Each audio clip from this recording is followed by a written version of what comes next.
La finalité de l'ITIE, c'est que notre pays puisse réduire la pauvreté à défaut de l'enrayer. Le 15 mai 2018, une nouvelle ère de concertation naît entre acteurs impliqués dans l'opérationnalisation de la gouvernance minière au Togo. Ce jour marque le début à Lomé du Forum national de redevabilité sur le secteur extractif organisé par le secrétariat technique de l'Initiative pour la transparence dans les industries extractives, ITIE, conjointement avec le projet de développement et de gouvernance minière PDGM, et dont l'ouverture officielle a été faite le 16 mai 2018. Nous devons conjuguer nos efforts avec davantage d'efficacité pour sauvegarder les intérêts légitimes de la population togolaise. C'est ce que j'ai pu retenir des discussions menées hier au cours du débat national. Nous allons les poursuivre aujourd'hui et nous serons ensemble jusqu'au vendredi. Ces discussions permettront sans doute aux parties prenantes d'analyser les manières idéales de la gouvernance qui répondent mieux aux réalités du Togo. C'est une réalité communément admise. La mise en œuvre du processus ITIE demande une maîtrise des procédures devant aboutir à son intégration dans les systèmes nationaux de la gouvernance du secteur extractif et des finances de l'État. C'est la raison pour laquelle il est nécessaire de se retrouver de temps en temps pour identifier les forces et faiblesses de la mise en œuvre afin de rechercher des solutions adaptées pour atteindre les objectifs escomptés. Ce forum, le tout premier du genre, 8 ans après l'adhésion du Togo à la norme ITIE, intervient en un moment où les indicateurs sur la gouvernance minière montrent des signes d'un besoin de redynamisation et devrait porter un impact considérable sur les procédures de passation des contrats miniers, les exploitations minières, la collecte et la redistribution des redevances minières. Pour la préfecture de Vaud. Depuis toujours, le montant des ristournes ne représentait qu'environ 3 millions de francs CFA. Une somme pratiquement insignifiante dont on ne connaissait même pas le mécanisme de calcul pour en apprécier la valeur.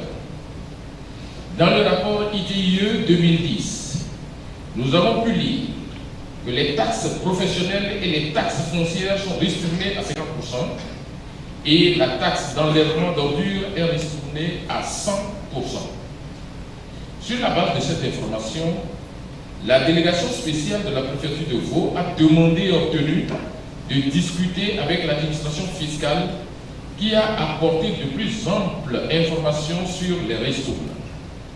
Les échanges entre le service des impôts, le Trésor public et le ministère en charge des collectivités locales ont abouti à un premier paiement en faveur de la préfecture de Vaud qui est de 75 78 336 francs CFA notifié par la lettre numéro 013 par CDI-ME en date du 3 octobre 2012 qui nous est parvenu du Centre des impôts maritimes Est, c'est-à-dire Tabligo, le 8 octobre 2012.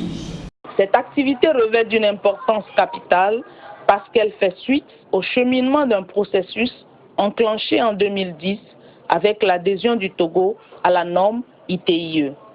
Il sied de faire un bref arrêt stratégique pour mûrir des réflexions afin d'aplanir les difficultés d'ordre divers et situer les acteurs susceptibles d'apporter les solutions, mais surtout mettre en place les mesures de résilience en conformité avec le cadre, tout en réduisant considérablement la pauvreté.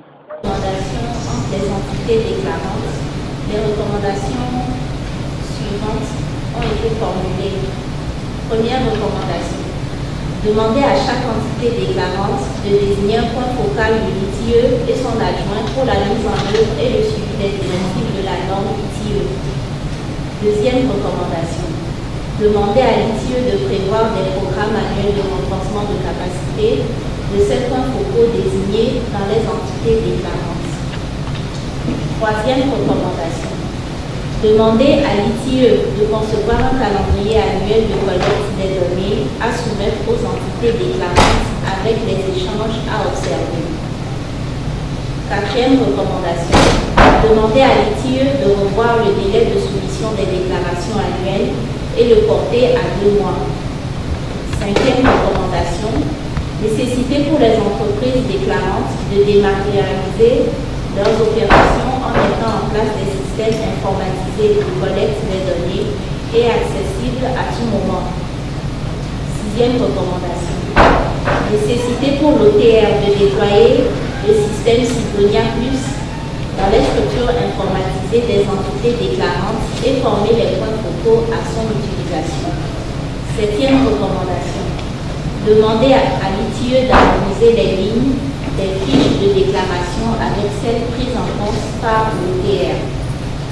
Huitième recommandation. Introduire dans le TOF, tableau des opérations financières de l'État, une ligne pour les industries extractives. Neuvième recommandation.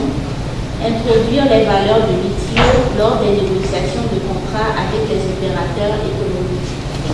Dixième recommandation. Demander à l'ITIE de prévoir des programmes de sensibilisation à la norme ITIE à l'endroit des hauts responsables et décideurs dans les entreprises extractives.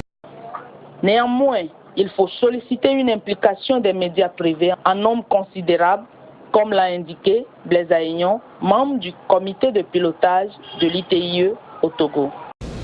J'ai un rôle multidimensionnel qui consiste à la fois, selon le cahier de charge du journaliste, à superviser le fonctionnement de l'ITIE, à superviser le fonctionnement des acteurs impliqués dans l'ITIE, à voir si la mise en œuvre de l'ITIE est conforme aux normes. Qu'est-ce qui est fait depuis 3 ans? Nous avons constaté avec regret que la mise en œuvre de l'ITIE souffre d'efficience. Et pour quelle cause? C'est parce que la société civile elle-même manque de moyens. Quand nous parlons de moyens, nous parlons de plus de liberté d'action. J'imagine, étant journaliste d'investigation, je suis arrivé à l'ITIE, j'ai remarqué qu'il n'y a pas un support de communication permanent qui puisse informer les populations sur ce qui se fait. Et de deux, lorsqu'il s'agit de produire des informations lumière, il faut se déplacer, aller sur le terrain. Quand il faut avoir les moyens pour aller, les moyens financiers et ensuite les contacts nécessaires. Nous avons récemment effectué dans ce cadre un film documentaire avec les organisations de la société civile et c'est ce film qui a été projeté ce matin. Mais encore autour de ces actions, il faut pouvoir attirer l'attention de l'autorité de ce qu'il est important de créer un cercle de pertinence médiatique autour de l'action gouvernementale. Dans notre pays, le Togo, il y a toujours dans l'esprit des dirigeants la crainte du journaliste. On a tendance à croire que le journaliste n'est qu'un élément destructeur, alors que le journaliste a un rôle important dans l'impulsion des modes de gouvernance. Donc je voudrais, sur ce podium, supplier les dirigeants et les autorités présentes à insérer la presse au cœur même du développement. Ainsi, pour porter plus haut les questions liées à la problématique minière, le PDGM, dans sa composante, a dû concevoir un instrument de veille opérationnelle. Les travaux du 4e jour du forum ont permis de finaliser, d'établir les grandes lignes directrices de cette plateforme et la mise en place de 3 comités de direction. Le comité qu'on vient de mettre sur place, c'est pour aider à une meilleure gouvernance dans le secteur minier au Togo.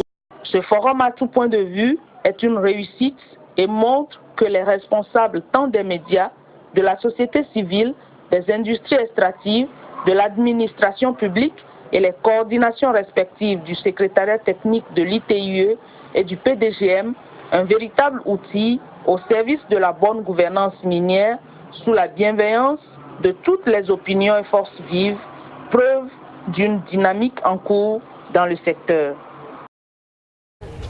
Nous venons de boucler 3-4 jours de débat et d'échange sur le secteur extractif et particulièrement sur le secteur minier, avec un ensemble de représentants venant de l'ensemble du pays, soit représentés par des structures gouvernementales, l'administration publique, mais aussi des industries minières, que ce soit à grande échelle ou à petite échelle, et des acteurs de la société civile. Nous avons aussi eu la participation donc, des députés, des honorables députés de l'Assemblée nationale. Et les débats ont tourné autour d'un certain nombre de thématiques. D'abord, comprendre ce que c'est que le concept de redevabilité et de la transparence et de bonne gouvernance. Et ensuite, nous avons mené des débats pour nous permettre de définir un cadre d'échange, un cadre qui va permettre aux acteurs du secteur minier de se retrouver régulièrement pour débattre et discuter des enjeux et des problématiques sur le secteur minier. Et à l'issue des discussions, effectivement, un cadre a été défini comme étant le forum de redevabilité du secteur minier au Togo, qui va être composé d'environ 50 structures ou 50 personnes représentant les 3 types de structures dont j'ai parlé tout à l'heure, les structures gouvernementales, les structures des industries et les structures de la société civile. Et nous sommes sortis cet après-midi avec la mise en place d'un comité directoire de 9 personnes comportant des représentants donc, du gouvernement, des représentants des industries extractives minières et des représentants de la société civile. Notons que le Forum national de redevabilité sur le secteur extractif au Togo a été rendu possible grâce au financement de la Banque mondiale et de la Banque africaine de développement.